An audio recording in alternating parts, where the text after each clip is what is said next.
afternoon, everybody. My name is Mason Folz, and I would like to welcome you back to the NFL 2003 Winners and Whiners Prediction Show. This week, we're looking to attack Week 13 as we have one Thursday night game, 1 p.m. early slate games on Sunday. So we have an absolute electric cast here today as we're ready to dive into these games and throw out some more free picks. Now, before we start, I did want to go through our awesome cast. To my right, the man wearing the Flyers cap. His Eagles have been rolling. Rye, how you been doing, sir? Yeah, it's a good time to be a Philadelphia fan right now. Sixers are doing well also. I'm great. I'm excited to get this Week 13 underway. We have some really good games, some really bad games. And we have some teams, really bad teams looking to make the playoffs. So it should be an interesting week. I agree. I think we've got a lot of interesting matchups as well. Like you said, some good, some bad. But that's why we're here to dive into them. Luckily, we have another star-studded expert to your right in all of his Buffalo gear. He had a rough one on Sunday. But, Chris, we know the Bills are going to be all right. How you doing, sir? Can't complain about the offense. I can complain about the officials, but we do that every week in pretty much every game. Other than that, can't complain. Just looking through some of the injury reports to see what's going to shake out this week. It's good to get a bye. I hate getting a bye at Week 13 in the first week of December. Everybody else has already had theirs. But that's the scheduling for you in the NFL. Yep, that's how it goes. It's not always the best, but I've got a feeling the Bills are going to make a run late. Now below you, we've got our man, Mr. Reichel. How you doing, sir? The Jets have been rolling, and you finally got your quarterback changed. I wanted to get your thoughts on that before we started today. Yeah, the Jets have been rolling towards the tank, so I can't really complain there, I guess. But it's been a mess. Boyle's going to be quarterback again, so yeah, they're going to get killed against probably, I don't know, Ritter maybe keeps the Jets in it. Who knows? But the point is, I do think you're looking at a pretty rough spot for my favorite team. I don't think Buffalo's going to go on a run either, but either way, they're in better shape than the Jets are. So there's that. All right. Very good to know. And last, but certainly not least, you guys love him, Mr. Steamroller. How you doing, Scott? Good, Mason. How are you, sir? Doing good. We're finally on to Week 13. I can't believe how fast this season's going. This last week was interesting. The favorites dominated on Sunday as they went 12-3. Unfortunately, we couldn't get to 13-3 with the Vikings last night. Would have been the first time ever in the NFL, but let's see what happens this week. Now, before we dive into these games, I wanted to remind all of you that we are recording this show on Tuesday. So if there's any breaking news, changes in the rosters, or injuries, make sure to keep up to date on those before you put your picks in.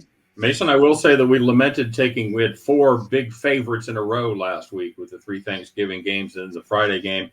3 of them covered with only the Lions failing to roar there as they just could not stop Green Bay, the massive, huge Green Bay offense.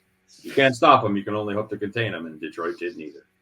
It's pretty interesting to see everyone go from the Jordan Love teeter-totter. Every week it's, well, are they going to cut him? Are they going to trade him? And now after this last week, well, how much money are they going to pay him? So pretty interesting to see with the Packers. But this Thursday night game that we're going to start with, another big spread. We're going to be looking at the Seattle Seahawks as they travel to Dallas to take on the Cowboys.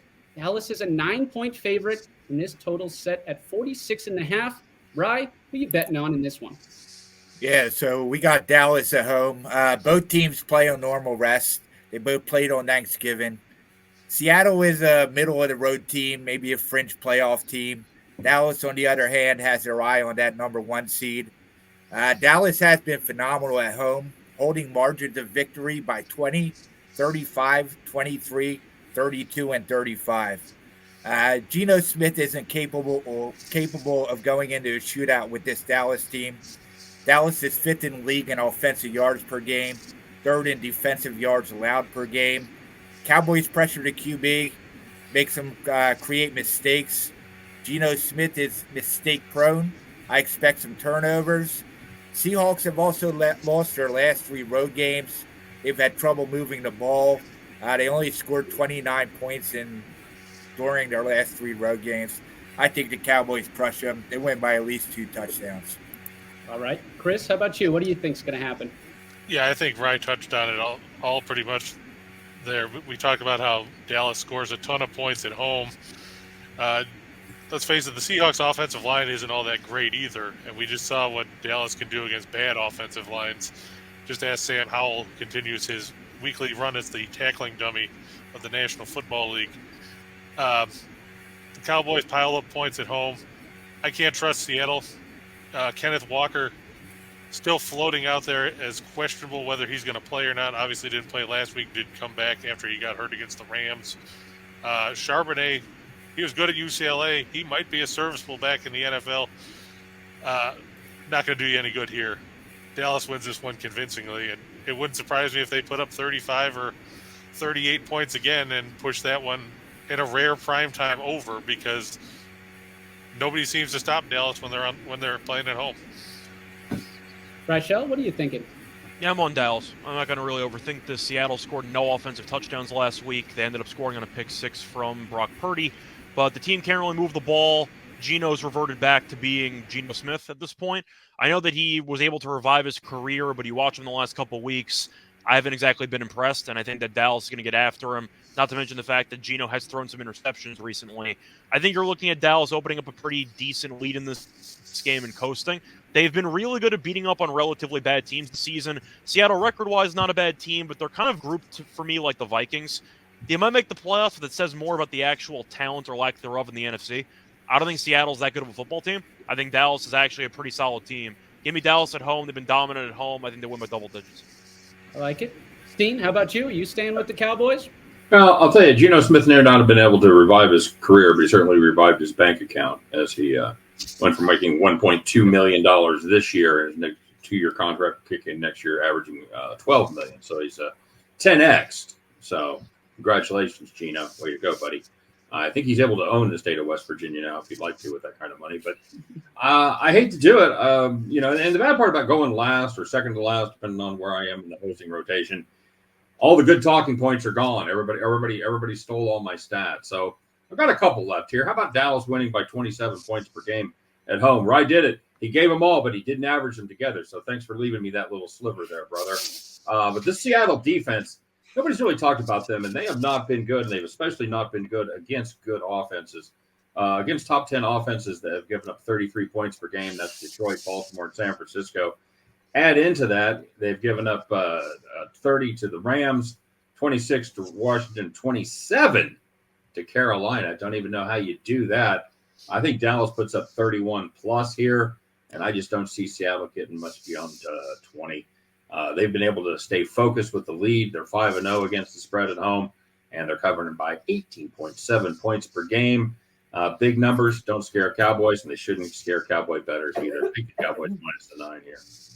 Yep, I agree with all four of you. I hate doing this. I hate being the last one to fill the panel like you see on Sunday Night Football before the game when everyone picks the same team. But I just can't fade the Cowboys here either. You guys talked about all of it. But my main point, they're incredible at home this season. They've been scoring a ton of points.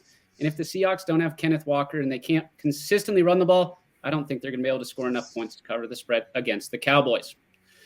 Our next game, our first earlier game on Sunday, the 1 p.m. slate, we're going to be looking at the Chargers, who are actually 6-point favorites going on the road against the New England Patriots. This total's set at a whopping 40 points. Rye, who you betting on in this one? This is a horrible game. Both teams have been disappointing. Chargers have bad coaching.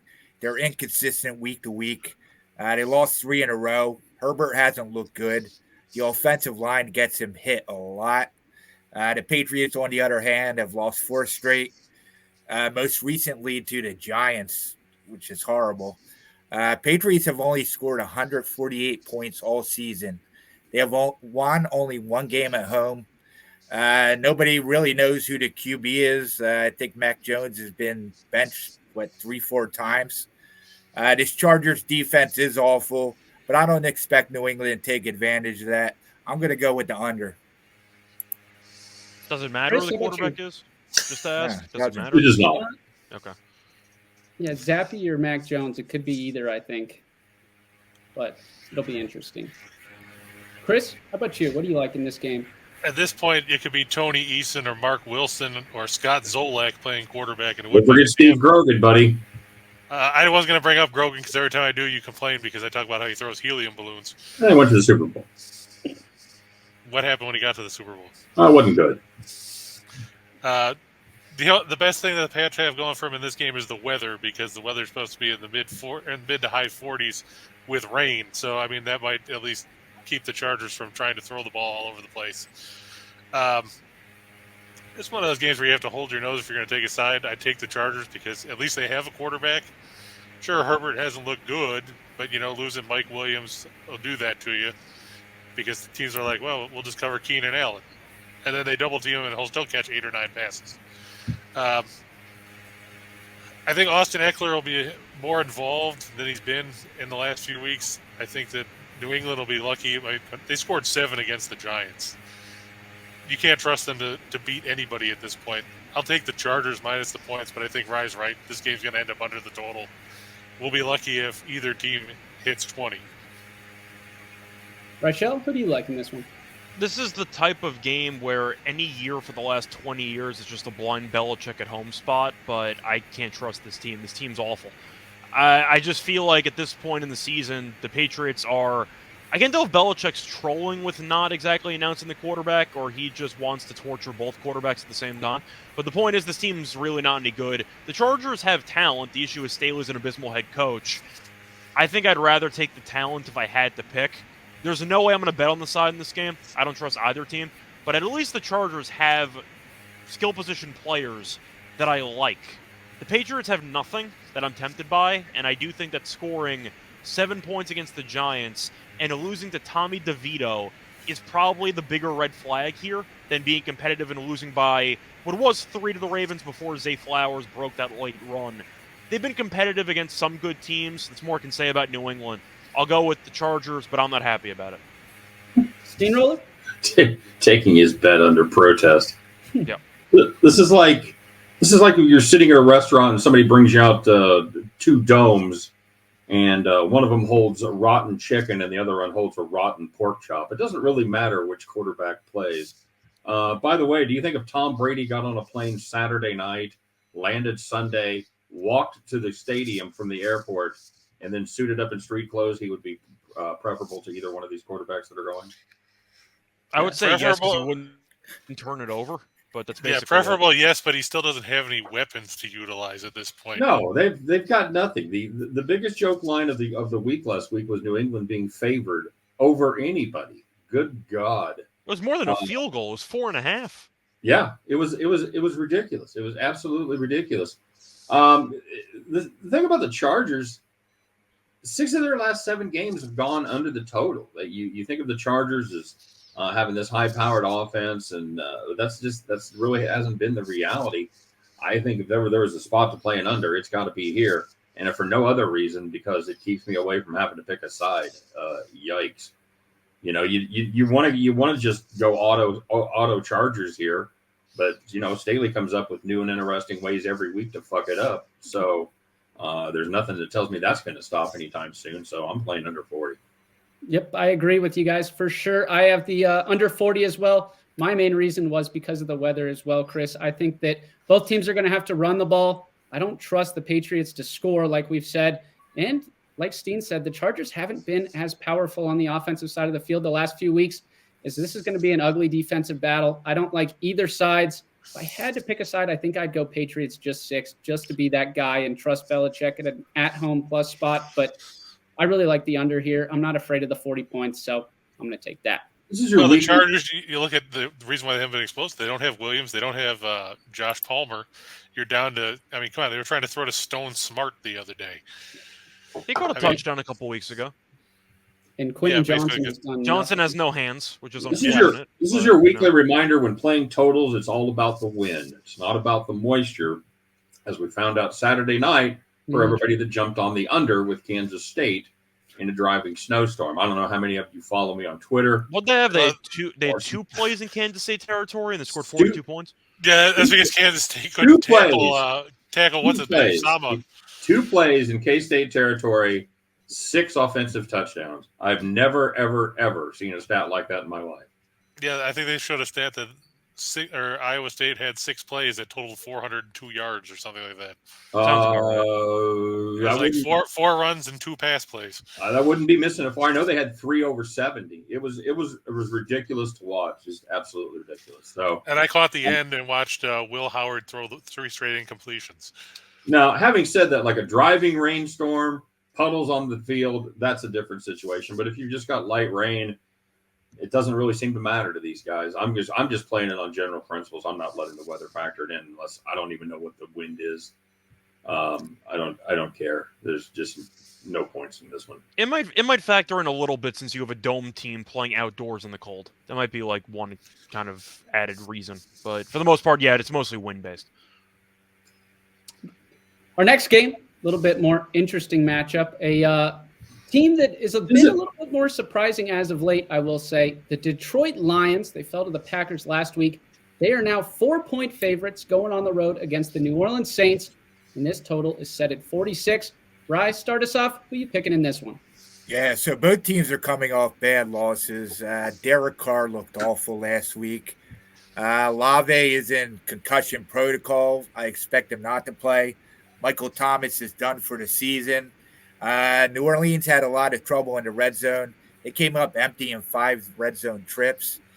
The Saints defense, which looked promising at the start of the season, has stumbled. Now they'll be without Lattimore. Lions defense has been bad the last 2 weeks, but I think Dan Campbell gets it figured out this week. Obviously, no weather concerns playing inside of a dome. Lions cover here. King, who do you like in this one? Yeah, I think you have to lean towards Detroit. Like Rye said, Olave's hurt. Shaheed left the game with a quad injury against Atlanta. He was supposed to step in and take the number 2 role that Thomas is gone. Who are you going to throw to? Alvin Kamara, so he can have another 13-catch game for 30 yards. Dennis Allen is probably one of the most overrated coaches in the league. He's overrated? I think just common knowledge he sucks. He's overrated? I was waiting for Steehn to point out the drinking game when Reichel talks about coaches he hates. Dennis Allen's a given, though. He's been bad for a long time. I can't believe he got a job after his Raider tenure. It is 2 out of 3 games, by the way, that he's hated the coaches so far. 2 shots. Cam Jordan also got hurt in that game. Jamal Williams got hurt. At this point, you're wondering, do the Saints have anybody left? The only reason why anybody's talking about them being a playoff team is they play in absolutely the worst division there is in the National Football League because, hey, you're 5-6 and you're part of a tie for first. Detroit should win this game convincingly. I think Goff rebounds from these last couple games where he struggled against the Bears for most of it. He struggled against Green Bay, fumbled twice in the first quarter. I don't see the Saints causing that sort of issue. It's a dome game either way. Detroit's actually got healthy weapons. They've got St. Brown and they've got Laporta and all those guys. New Orleans can't keep up. They probably couldn't have kept up if Olave was healthy. Take Detroit. Reichel? I think I'm going to go with Detroit as well. I think Detroit's defense is definitely going to be their Achilles heel in the playoffs, which is why I think they're probably going to be one and done in the playoffs. But I do think that offensively this team is still solid for the most part. Goff was not very good. I'm aware of that, but I do think that he's better than what he showed on Thursday. But it's mostly just relying on a good team to bounce back after basically no showing a home game. I think they're going to be in line to do so. Dennis Allen, I mentioned before, I think he's abysmal. I think he's a really bad coach. But I do think when you're looking at the Saints' injury status, half the team's dead. I mean, Carr came back last week, you'd argue prematurely, and he looked like a guy who just came back basically off of protocol, or a guy that was injured. He looked completely lost the entire game. They had no touchdowns, 5 field goals, but I do think looking at this overall spot, Detroit offensively is still a solid unit. The Saints really have nothing that you can like anymore because all their main players are injured, with the exception of Kamara. But I think I'm going to go with the Lions here. I think this team is a bit overrated, but they are still much better than the Saints. That's good enough for me. The injuries are the cherry on top for me. So I'll go with the Lions. And I am going to take the over because I think that both defenses are really not that good. Steehn? Yeah, I think the over is the snap call here. And then you see that the line has moved from 43.5 to 46. And I hate just pissing away 2.5 points of value right there. And this is only Tuesday. Now, I think there's a good chance it comes down as the injury report starts becoming a little more known. But this is a Saints team that's been overvalued all season. They're 5-6 straight up, just 2-8-1. against the number. And Tom was talking about the Saints defense has faded a little bit, but so is the Lions defense. They gave up 18.8 in their first 6 games. They've given up 29.5 in their last 5 games. And that's Baltimore, Las Vegas, Chargers, Chicago, and Green Bay. Not exactly murderer's row of offenses there. And their last 3, they've given up 31 points a game. Again, I hate to piss away 2.5 points of value. The Saints' injuries are the tipping point for me. I just don't know. I hate just lumping on the favorites here, but I just there's nothing about this Saints team to like with the guys that are going to suit up. Got plenty of talent in street clothes, but it's going to be a tough get for this one. I think the Lions rebound enough. I don't hate the over, although it is a little difficult to see where a lot of points are going to come from New Orleans.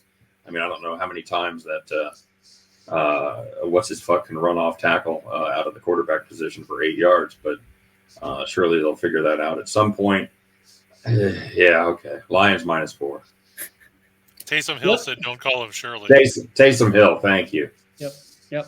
Well, we're doing it again. I got the Lions -4 as well, as I've got this as a huge bounce back spot for the Lions. They struggled the last 2 weeks, but I think they've now reset. They're now going up against a Saints team that I continued to bet on them to start the year, and they continued to lose me money, so I refuse to do that again. Steehn also brought up my other point where they're at 2-8-1 against the spread this season. I think they're going to struggle in this game. I think the Lions are going to show up on the offensive end and end up covering this spread. Now, our next game, another huge total we get to look at. The Atlanta Falcons, 2.5-point favorites against the New York Jets. Like I said, this total's at 34. Holy cow, I can't believe that number. Rye, who do you like in this one? The Iowa Jets. Nobody, yeah, pretty much. So we have Desmond Ridder versus Tim Boyle. 2 awful QBs, 2 awful coaches, 2 awful offenses.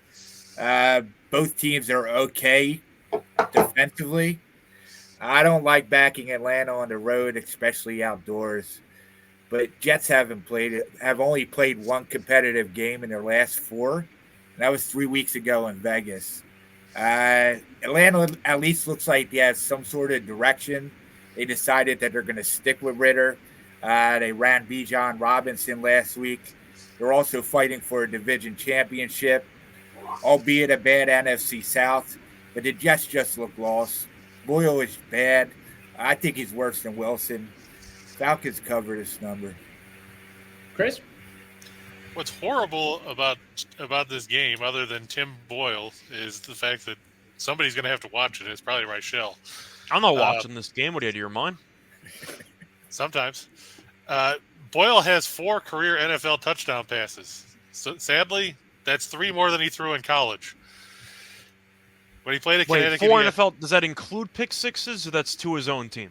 That's to his own team. He had 3 with Detroit a couple years ago. I had to ask because he had a touchdown. He had 2 touchdowns last week if you include the pick 6 on the Hail Mary. So that's why I'm asking. But in 3 years at Connecticut, he threw 1 touchdown and 13 interceptions. Sadly, the Jets' offense isn't much better than Connecticut's. As bad as this game is, as bad as Desmond Ridder's been, and let's face it, he hasn't been good. He got his job back because, Heineke got hurt. I think that Robinson and Algier, and you'll probably see Cordarrelle Patterson and a whole bunch of other guys for the Falcons running the ball here. This is basically, like Steehn said, it's like the Iowa Jets and the Iowa Falcons. The first quarterback to throw for 100 yards is probably should get a raise. But I'll take the Falcons. I don't think either team's going to score more than 17 points. So as low as that number is, it wouldn't surprise me if it ends up lower than that. I could see this being, 14-10, 14-13, something like, or 17-13, something like that. Jets fans are flattered. You think they're scoring 10 points? Jets fans are flattered right now. I figure they might score on a scoop 6 because Ridder fumbled the ball at the 5. I'll take the Falcons, but I'm going to lean towards the under too because I can't trust either one of these offenses. Reichel? I'm going to go with the Falcons. Boyle, I do think, is worse than Wilson. So I do think that the Jets downgraded a quarterback either to prove a point or just to evaluate talent. I don't really know what the point is, but the point is I know Boyle's not any good. The Falcons, I will give them some credit because they did win last week, courtesy of a pick six being involved, yes. But at least Arthur Smith remembered that Bijan Robinson's on the team, and they gave him touches, and he had 2 touchdowns. Mostert killed this team last week, and I do think that the Jets' running defense is a bit overrated, and I think that Bijan can find some openings against this team. So for me, I'm going to go with the Falcons because I do think that Bijan's going to make his presence known. The Falcons' defense, pretty solid in general, and Boyle's not very good. This might be a battle of which quarterback turns the ball over less is going to win the game, but I don't know if the Jets can actually score. So I'm going to go with the Falcons to win this game. I do see like a 13-10 type score, but if the Falcons blow it open late, maybe a 20-10 final, be dangerous picking the Falcons to score 20 points. But I can't pick the Jets. I feel like the argument is if you want to back the Jets getting 2.5, I can understand it if they had somebody not named Tim Boyle at quarterback. I can't take Boyle getting points here. Give me the Falcons minus 2.5. It helps that Koo, by the way, in his career has a higher make percentage on field goals than Justin Tucker. Fun fact. So I do think that Koo is going to be a potential difference maker. We'll see. But I'll go with the Falcons to win a very ugly game. They're not the Iowa Jets because Iowa actually wins games where they don't score touchdowns. The Jets don't win these games. So I'll go with the Falcons on the spot. When is Trevor Siemian going to start? He should have been starting already. I mean, if the Jets were trying to make a serious case to make the playoffs, no chance in hell that was going to happen. But if they were trying to pretend and to masquerade as a playoff team, at least Siemian has experience. Boyle, you said 1 touchdown, 13 picks. He's only in the league because he's Rodgers' best friend. Like, what are we doing here? Like, at least Siemian can at least pretend to be an NFL quarterback. You have that going for you. But anyway, Siemian should be starting, but he's not. Steehn? No, the real MVP is Tony Agnoni. Who is that? That's Tim Boyle's agent. That's who that is. That's the guy that called the Detroit Lions and said, "Hey, I got a guy for you. Pretty good college quarterback." Oh, yeah? What were his college stats? Well, he completed 48% of his passes. That's not good. What about touchdowns? Yeah, he threw one. Any picks? A few. But you should see this guy. You come in. He'll go on some fucking darkness retreats with Aaron Rodgers. So, yeah, this is Aaron Rodgers' team now. Boyle's a Rodgers guy. Hackett's a Rodgers guy. Alan Lazard's a Rodgers guy. Everybody's been awful that he's brought with them. Yeah. Even Randall Cobb. Nobody's been good. I was going to say, did they get rid of Cobb yet, or is he just, I think he's a corpse, but he's still there. I respect Corey Davis for quitting the team halfway before the season started, but I mean, everybody Rodgers brought's been atrocious. Yeah, he's like fucking. I'd rather sell insurance. I'm yeah, I know Lazard didn't play last week. Is there anything new on that? It wasn't injury related. He was a healthy scratch because he's bad. Alan Lazard's been shit since I watched him beat K-State right in front of me with a last-second touchdown. That was the worst. One of those rain and cold games where 5 seconds after it's over, you're like, "What the fuck am I doing with my life?" Yeah, this is. I don't even know. There aren't enough superlatives to talk about this horrible Jets offense. There just aren't. 10 points per game in their last 5. If anything, they're worse now. Atlanta's Achilles heel is defending the run. Luckily, the Jets don't do that either. They've averaged just 68.5 yards over their last 6 running the football. I'm tempted by the under here, I got to be honest, but the Jets' defense is kind of sucked. They've given up 27 or better in 3 of their last 4. Sure, why not? Fucking another road favorite. What could possibly go wrong? Give me the Falcons minus 2.5 here. If you had Tim Boyle as the starting quarterback with this roster for the entire season, will the Jets win 3 games? No. Well, I don't think so. They hang close with New England. Okay, so I mean that gives you a shot at 2. Just saying. So and he probably would have beaten New England in like 6 years. So they probably wouldn't win those games anyway. But he probably would have still beaten the Giants. Falcons. This team right here, this Jets team, as far as I'm concerned, would go like 2-15. So no, I would pick the Falcons. Yeah, I agree with you guys 100%. Both these offenses stink. I'm staying away from a side on this one. The under 34 doesn't scare me as I don't trust the Falcons. Make a pick. Come on, pick a side. Come on, I don't trust the Falcons, and I don't trust the Jets either. They're both just not very good teams, and they both struggle on offense. I think they're both going to try to lean on their run game a lot, which is going to keep the clock moving. And I know the Jets defense has given up a lot more points recently, but I think they've got to be determined to bounce back and try to keep this, like, they got to smell blood in the water, I guess is a better way to say it, is they finally have a chance to stop a team and keep their team in the game. I think that's going to happen with this close spread. So I see a 10-13, 10-16 game, super low scoring. So I'm going to take the under 34. The Jets' expected points on offense or contributed by the offense have been negative the last 6 weeks. And 9 of 11 games this season. I don't mind the no touchdown score in this game if you want to have some fun with it. Ooh, I like that. Well, here's a question though for you, Reichel, real quick. Why isn't Breece Hall ever getting the ball? It's a great question. If I knew that, I'd be the offensive coordinator, but I'm not. So I don't know. Because Hackett has a job. I don't really know what to tell you. Yeah, I'll buy that. I mean, the Jets. The season was basically over 2 minutes in when Rodgers got injured, but then they had a decent start to the year. They're not worth talking about, to be honest. The whole team's an absolute disaster. Saleh might get fired. Probably not because they have the built-in excuse for Rodgers, but I would personally clean house. No, they can't fire Saleh and they can't fire a Hackett because they're Rodgers. Why can't they fire Saleh? Because that's why Rodgers. That's one of the reasons Rodgers came there. Yeah, they're not going to. The speech with the what was it? The crow with the what was the speech that he gave on Hard Knocks that I don't even remember? You know, I'm talking about the Raven, the crow, or something. You know what I'm talking about, Mason? No. Yes, I saw it. I couldn't give you an exact quote, but I don't. Saleh, I feel like I agree with Steehn. He can't go anywhere just because him and Rodgers are so tight. But the built-in excuse factor, which is our starting quarterback got injured. What do you want from me? Exactly. But I feel like they haven't improved in 4 years. Until... Same team every year. Yeah. I mean, you might as well just go get Rex Ryan let's go get a GD snack and, put him back in charge.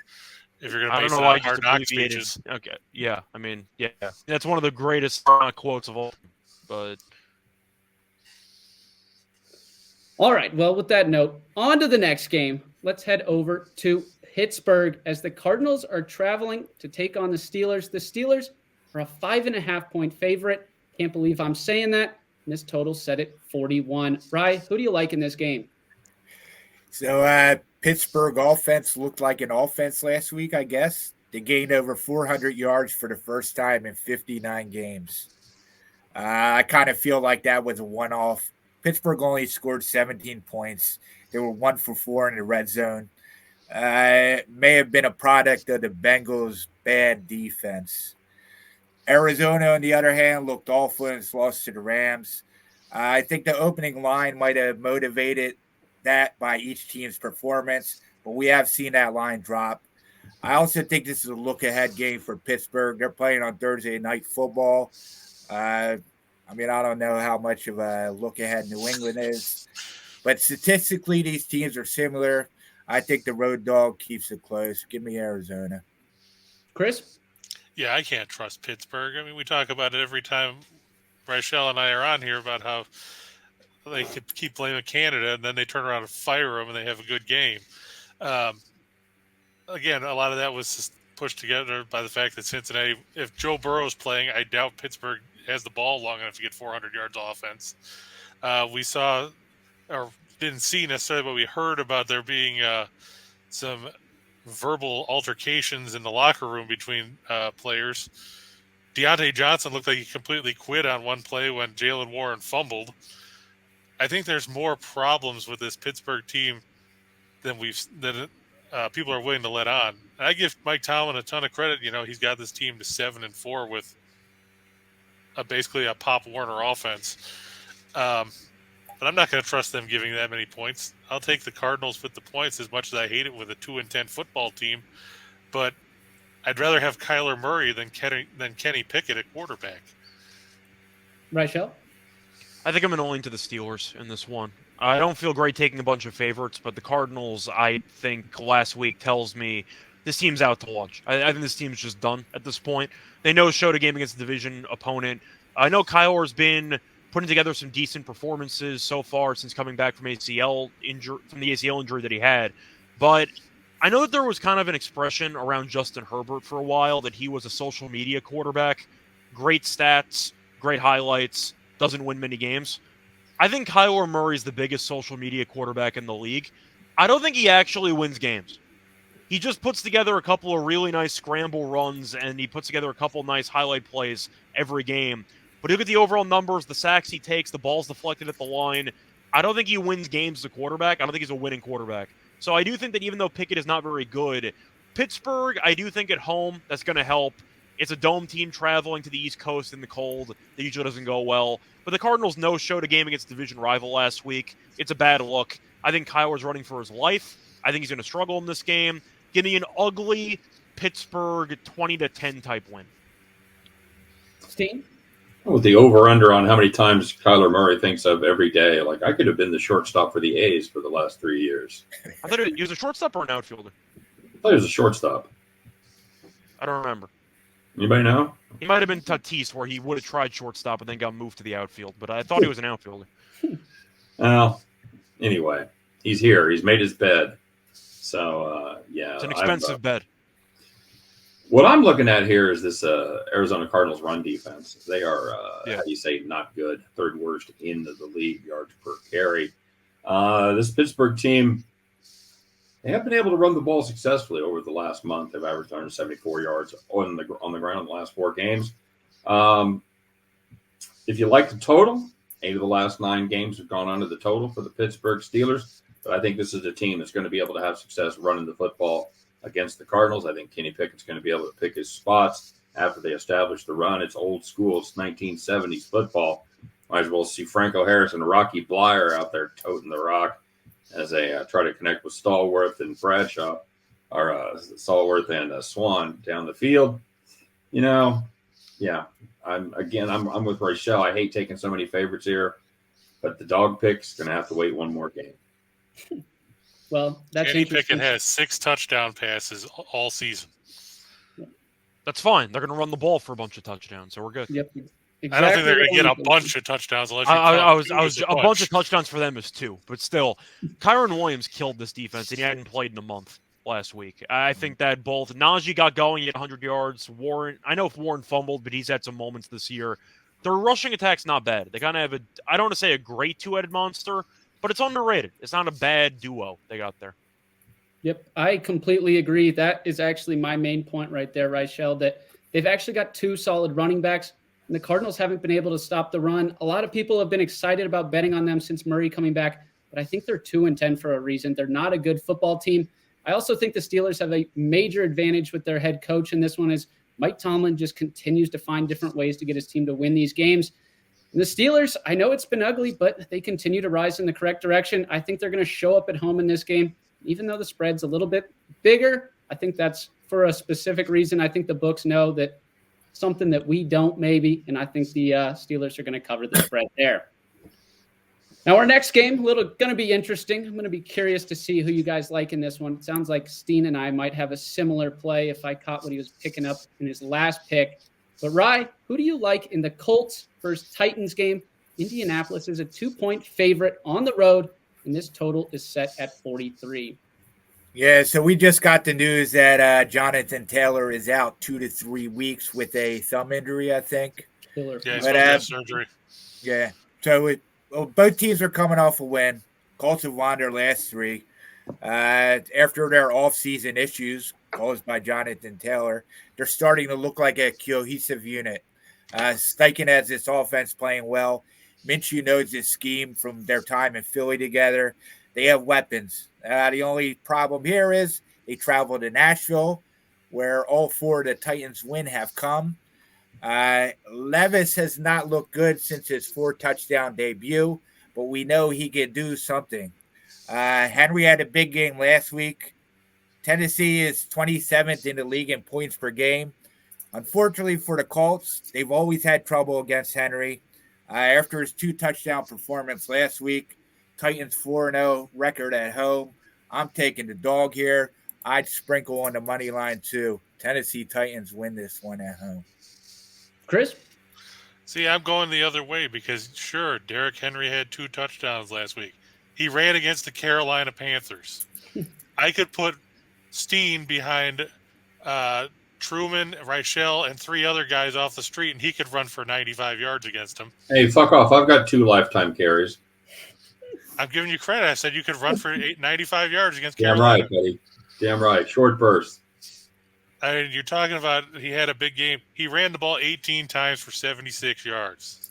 That's not really all that great considering what we've seen some of these teams do against Carolina this year. I don't trust Levis. I don't really like Gardner Minshew, but at least we've seen him win games in the NFL with multiple teams. Sure, Taylor's out, but Zach Moss played pretty good earlier this year when Taylor was holding out and then on the physically unable to perform list. You still got Pittman. Minshew will spread the ball around. Sure, they haven't beaten anybody great. They beat that same Carolina team by 2 touchdowns.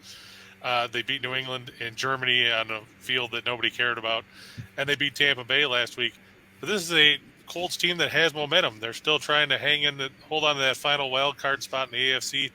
Tennessee still playing from behind. They're still only a 4-7 football team with a rookie quarterback, and they're not feeding Henry as much as they have in previous years. I'm gonna take the Colts on the road to get the upset here. Well, when you guys are terming an upset because of the fact that you think that Tennessee's going to win. You sound like the Chris Farley character in Saturday Night Live, the Bennett Brower. Oh, sure, the Colts may not have a quarterback, and their best running back may be out for the year, but still, I think Moss has outperformed Taylor this year. To be honest with you. I think you can make that case, yeah. Reichel, who are you picking in this one? I'm going to go with the Titans. I think it's going to be an ugly game. The truth is, when you hear the Colts have possession of the final playoff spot, you think to yourself there's too many playoff spots because this team shouldn't be a playoff team. It also tells you how bad the overall league is because every time I watch the Colts, I'm not impressed, and yet somehow they're 6-5. But I do think looking at this overall spot, this is just a game where I'm going to give Vrabel the benefit of the doubt. They've been good at home, really bad on the road. They haven't won a road game in, I think, like a year at this point. But I think at home, they're going to be in line to get back on track or at least to build off of whatever that was last week. I don't know what it was, but it was a win against Carolina. I just think that watching the Colts play, they were pretty, I don't want to say lucky to win that Tampa game, but they were fortunate that Tampa's defense was injured to hell and back in that game. David didn't play. Dean didn't play. Not that the defense was good anyway, but Tampa's defense was even worse than usual. I think Vrabel finds a way. Just simply put, I feel like in some spots, it's not the same as Tomlin, because Tomlin's done it for a much longer period of time. But I do think that in these home games get a bit weird, division rivals, and Vrabel tends to be on the right side more often than not in these spots. I'm going to lean to Tennessee winning an ugly game. Minshew throws a couple of picks, maybe some short fields. Give me Tennessee to win this game by like 3 or 4. Steehn? Yeah, I'm on Tennessee as well. I got to play the small money line advantage here. I mean, we talk about it every week. If you stop the run, you stop Tennessee. And it all comes down to how good these teams are versus the run. The Colts, not very good, especially lately, giving up 148.2 yards per game over their last 5. And of those 5, they've only faced one team that was in the top 19 in rushing, and that's the Cleveland Browns. When you give up yards against Tampa Bay, New England, Carolina, and New Orleans on the ground, you are not special on defense. Henry had a decent week last week. Chris talked about it, 18 for 76. He's averaging, 4.3 a carry or whatever. He's not breaking the long ones anymore. 18 was his longest carry. You know what? That means he's getting the job done. He's getting 3 and 4 yards every time he carries the ball. That breaks the spirit of a defense, and that'll still move the sticks.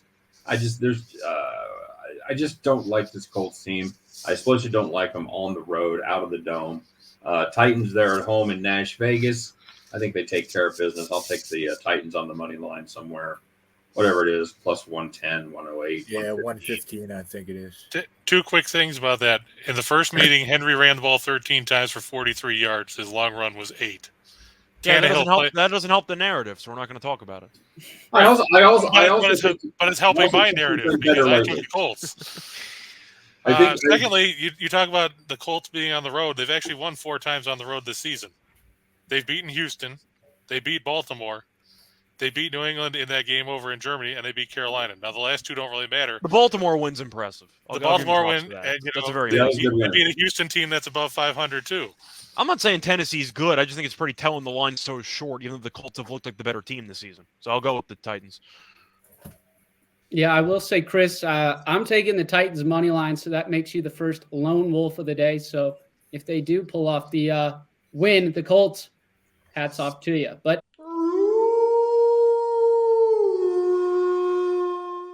like I said, taking the Titans money line here, like I like them at home a bunch. They're 4-0, and I also found a little stat that the Titans, they're 5-1 against the spread in their last 6 against Indianapolis. Kind of had their number, and I think that's going to continue in this game. I like Vrabel's head coaching advantage, and I just don't trust the Colts if they don't have Taylor on the field. So I'm taking the Titans money line at home. In our next game, we got another larger spread as Miami, they travel to Washington to take on the Commanders. The Dolphins are 9.5-point favorites, and this total set at 50. Right? Who you betting on in this one? Yeah, so we know that Miami beats on bad teams, loses to good teams. Well, Washington's a bad team, losing 5 of their last 6. Defensively, they've been a mess since the trade deadline. They've conceded points of 29, 31, and 45 in their last 3 games. Seattle and the Giants were 2 of those teams. Certainly not powerhouse offenses. The powerhouse offense is here. Miami is second in points per game, first in yards per game. Miami's looking to win a division. Washington is looking for the season to end so they can clean the house and rebuild. I'm not overthinking this one. Take the Dolphins. They win by double digits. Chris? I'll be surprised if Washington even wants to show up for this game. They've given up 28 touchdowns through the air this year. That's the most in the league. They're 30th against the pass. They're middle of the road against the run, but nobody needs to run the ball against you when they've already thrown for 400 yards. Miami's going to miss Jalen Phillips, ruptured his Achilles last week on that same turf that claimed Aaron Rodgers earlier this season. But it's not going to really matter. Miami's not going to have to do a ton defensively here because the offense is probably going to put up 35, 38 points. I think, as much as I hate to say it, Tyreek Hill will have a big game. Waddle will probably have a big game. They won't have to run the ball. I think Tua probably goes for about 300 yards, and the Dolphins win probably by at least 17 points. Reichel? Yeah, I think the Commanders have quit on the season. They fired their defensive coordinator with Jack Del Rio. The problem is they fired the wrong guy. Nobody cares about the defensive coordinator. Ron Rivera's a bad coach. Add him to the list of coaches I don't like. He shouldn't have a job, and I do think that they fired one guy, I guess. I can't even say to save face because they've already been embarrassed, so I don't really know what the point is, but they wanted to move around some deck chairs in the Titanic. They're going to have to blow up the entire team. It is what it is. But I feel like you're looking at the overall morale of these teams. Miami doesn't beat good teams. A, this is a bad team. B, they're still in possession of the division lead in the AFC East, so every game does matter. What is Washington playing for? This team stinks. Like, they're gonna fire Rivera. The enemy's probably gonna be the new head coach. That's why you brought him in the first place. And Rivera's still there. I don't know why he's still there, but he's still there. So there's nothing really to like about this team. I'll go with the Dolphins to win this game by potentially 20, but I'll lay the 9. Steehn? I'm going to play the over 50 here. I do worry a little bit about this Miami defense or offense, rather. They've not been good lately, averaging just 19.2 points per game over their last 5. But you know what? I think they've got the right defense to go up against this week, as this Commanders defensive unit is just redefining atrocious. They've given up 35.7 points per game over their last 4. If you throw out the New England game, which I think everybody should. Both teams do a decent job against the run. I think there's going to be a lot of balls in the air here, insert joke here. I'm going to take the Dolphins, Commanders, over 50. I like that. I'm expecting a lot of points in this game too. But with this one, I'm going to take a side. I'm going to ride with you guys here. I like the Dolphins minus 9.5. Like we said, the Commanders, they lost 5 of their last 6 games, and they're only 1-4 at home this season. I think they're going to continue to struggle in this game. Their secondary has had a bunch of issues, and I wouldn't be surprised, like Chris said, if Tua threw the ball all over the yard and Hill and Waddle had big games. So I'm going to take the Dolphins minus 9.5 with my pick there. And now down to our final 1 p.m. Eastern game on this Sunday slate. Last but not least, it's the Broncos traveling to Houston to take on the Texans. The Texans are a 3.5-point favorite, and this total set at 47. Right? finish us off here. Who do you like? Yeah, the good old smoke and mirrors game. So Sean Payton has this team playing well. They won their last 5. Offensively, they won games with the run. Now they play a top 5 defense. Defensively, the Broncos have trouble stopping the run. Houston will have Pierce back and should be able to run the ball against this Broncos team. Denver is coming off their biggest offensive output, but a lot of those points were from short fields from Cleveland turnovers. This is only Denver's second road game in over a month. They've only played 5 road games all season. The Broncos have a point margin of 3.1 at home, and on the road, their point margin is minus 14. So granted, some of that is because of the beating Miami gave them earlier in the season. I also think Houston's playing their 3rd consecutive home game. I'm going to back Houston at home. I just think it's a letdown spot. I don't really like the hook there, but we'll take it. Chris? Yeah, I agree with Rye. Playing at home again, it's going to work in Houston's favor. They don't have to worry about weather playing in the dome. Russell Wilson, the next time he throws a pass more than 5 yards up the field, it'll probably be his 3rd one in the last 6 games, because everything he's throwing is right around the line of scrimmage too. He's basically turned into Justin Fields light. I like the way that Houston played this year. Stroud has looked really well, or played really well as a rookie.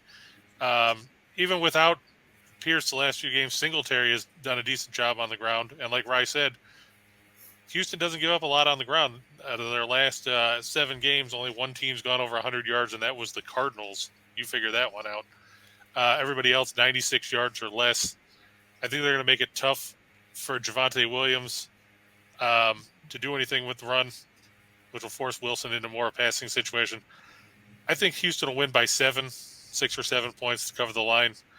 It's just tough given Denver's struggles as a road team this season. Reichel? I'm going to take Denver.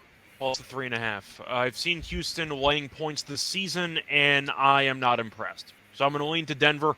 I think Denver's I don't want to say a good team, but I got to give Sean Payton props. They gave up 70 points to Miami. It looked like rock bottom, and now they're basically a playoff team. So Denver defensively has figured something out. I still think Houston's defense could use some work, but I just think that this game is going to be very close. Feels like every Denver game comes down to, with the exception of last week, every game comes down to the final 2-3 minutes.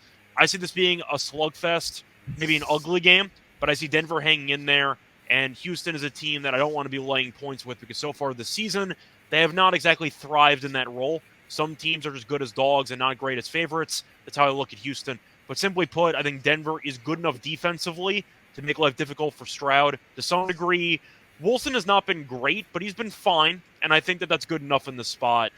I'll lean to Denver. Doesn't help that Houston doesn't have a kicker, so they're going to have to try to reinvent the special teams there. But I am going to go with Denver to win this game, potentially outright, but I like the plus 3.5. Steehn? Did they cut Amendola? Yeah, they got rid of him. That's a damn shame. Well, he was 0 for 5 lifetime on 50-plus yard field goals, and they sent them out there from 58 anyway. Yeah, he's just not a big leg. Apparently, his range was 56. That's about what that was.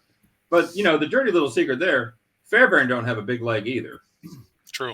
I'm not sure Fairbairn would have been any better from 58. But you know what? There's always kickers. There's always kickers out there. So could it come down to a big kick in this game? Absolutely. I think getting 47 as a total here is a gift. This is a Denver defense that has found a little something after struggling early in the season. Over their last 6, they've given up just 16.5 points per game. And by the way, the under is 5-1 in those contests. This is a Houston team. We've talked about them before. They like to run the football. They're unfortunately not very good at it. But they got better at it, to be fair. They What's were that? worse. They got better at it. They were terrible. Now they're just fine. True. Okay. So now they're just slightly below average instead of being terrible. Point is, they're still going to run the football a lot. Houston defense plays really, really well against the run. They're going to make Russ throw down the field. Not sure he can do that. Chris talked about it before, averaging just 4 yards per attempt through the air, just 4 air yards per attempt. By the way, number 2 in the NFL air yards per attempt, C.J. Stroud. So when he throws the ball down the field. I would probably. I hate laying 3.5 with the Texans. I hate playing the Broncos on the road, so I'm gonna play under 47. I think that's the play here. I mean, you have to think sooner or later that Denver's not going to have the fortuitous breaks of forcing, 3, 4, 5 turnovers a game either. You look the first 6 or 7 weeks of the season, they weren't forcing anything. In the last 4 weeks, they've gotten at least 3 in each game. Sooner or later, it's going to give. Houston hasn't turned the ball over that much this season. Stroud's only thrown 5 interceptions. Stroud's had some interceptions issues at times, but for the most part, they've been okay. But he's thrown 5 in 391 attempts. Yeah, but you're looking at the last couple weeks. Though, right? Recently he's thrown a few more. They've all been recent. Yeah, right. I think that both teams are definitely going to have to lean on the run in this game, or they're going to try to lean on the run. So I'm going to agree with Steehn here. I think the under 47 is an absolute gift. He took my little nugget, though. The under has hit in 5 of the last 6 Broncos games. As yes, they've been winning, but they're ugly wins, and it's not like the offense has been rolling consistently throughout the game. They start scoring 1 or 2 touchdowns late, and it gets the job done. I think they're going to struggle throughout 3 or 3.5 quarters in this game again and not score many points. I also think that C.J. Stroud in this Texans offense is going to have some issues as well. I wouldn't be surprised to see a few more turnovers personally, and the under 7-4 for the Texans this season. So I know they've been throwing the ball downfield a lot, but I think that this Denver defense has turned a corner, and they're going to keep this total under the number. So it's our final pick. I'm going to take the under 47 points in the Broncos versus Texans game. And that wraps up our 1 p.m. Eastern early slate of games for Week 13. I wanted to remind all of you that Rye, Chris, and Steehn, and myself, all have premium picks available on the Winners and Whiners website.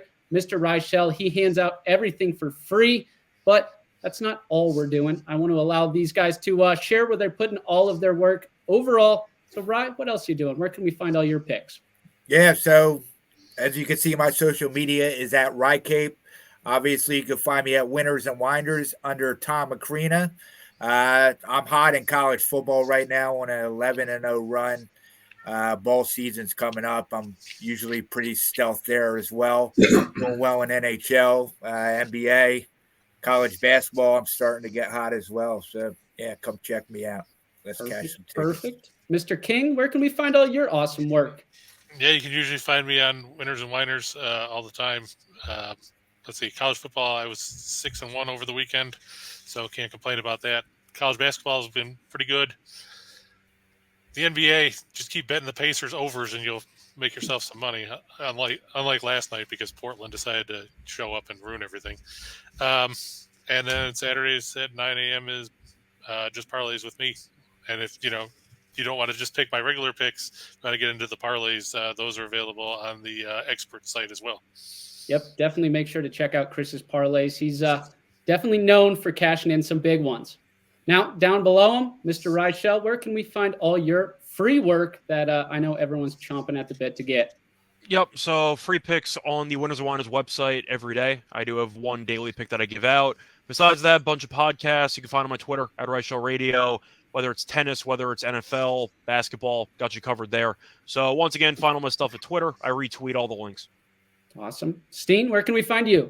You can find me at the Winners Whiners Experts website, of course, and you can catch me on Twitter at Steamroller if you want to hear usually me ranting about the Chiefs or the Kansas State Wildcats. I will like to give a shout out to my Mizzou Tigers, picked to finish 6th in the SEC East, and they will now be going to a New Year's Six bowl game. So congratulations, Tigers. Couldn't happen to a nicer bunch of guys. That is Luther solid. Burden. Solid Good guy. team. Brady Cook, good quarterback. Yep. I also Schrader, saw too. the Tigers have a pretty good men's basketball team this season too, right? They were supposed to. They lost. Who they got upset by early in the year? They Jackson State, I Jackson State, yeah. yeah, not good. Not a good start. that's- Yeah, not good. Yeah, that's rough. That's rough. Here's your Bring that up. 250 grand. Thanks for kicking our ass. It wasn't as Well, bad as neither- Auburn, New Mexico State. No, That's it what I was wasn't. gonna I mean, Villanova lost to Penn, so That was What's a road that? game, though. Now, I mean, there's The game was at, right that down game the was at street. Penn. I don't know how much of a road game it is. Just saying. Like, It's not like the Missouri one was Penn's not a worse, but pushover playing in the the worst Ivies. buy game was definitely New Mexico State Auburn. What'd they pay him? 1.5? 1 point, I thought it was 1.8 or something. 1.8, whatever. Yeah. Yeah. Yeah, here's your check. Thanks for spoiling. Well, it probably wasn't even homecoming, was it? It might have been because it was just last week. I don't know if it counts as homecoming because after a loss like that, you're going right to the bar. You're not going back home after that. That's why that's fucking college football is insane. You get Auburn gets beat by New Mexico State the next week. They, for all intents and purposes, beat Alabama. Yep. And But then they became Auburn, and they did not beat Alabama. And then they Auburn the shit out of it. Absolutely. Yeah, fourth and 31. Well, we won't cover this guy. We'll just let him run in the back of the end zone because we're going to rush 2 guys. Since they rushed 3 guys, they had 8 guys in coverage. How in the world do you have single coverage on anybody? Because they double teamed everybody else. I think that's what happened. Right. But, I think they put a couple guys out on an offensive lineman. yeah, it wasn't good. And thanks to the D line there for really getting after the quarterback on that last play. That was a 5-on-2 to be fair for the defensive line. I'm not going to blame the defensive line there. It was a 5-on-2. I don't give a shit. Run through it. Just saying. Well, obviously, we've had some bets in the last few weeks that have all gotten our attention, I guess is a good way to say it, as we've had some bad beats here and there. But I'm telling you, these group of cappers, these are some of the best that you're going to find. So make sure you hop on all of their premium picks as quickly as they can and all of Reichel's free picks. You can also find all of my stuff on the Winners and Whiners website. I also wanted to remind you guys, we have all of the social media links down in the description. We've got our TikTok free parlays and free tips rocking and rolling every day. Our Twitter page has been handing out free content. And then you can't forget about the Discord either, as we've got over 1.2 thousand people talking and collaborating every day, winning money left and right. I know Rye's in there stirring it up a bunch. So get in that Discord, and we'll look to consistently take you to the green. But that finishes up this week's show. If you guys could, please like, subscribe, and hit that bell so you can come back next week and catch some more free picks as we look to attack Week 14 of the NFL season. Thank you so much.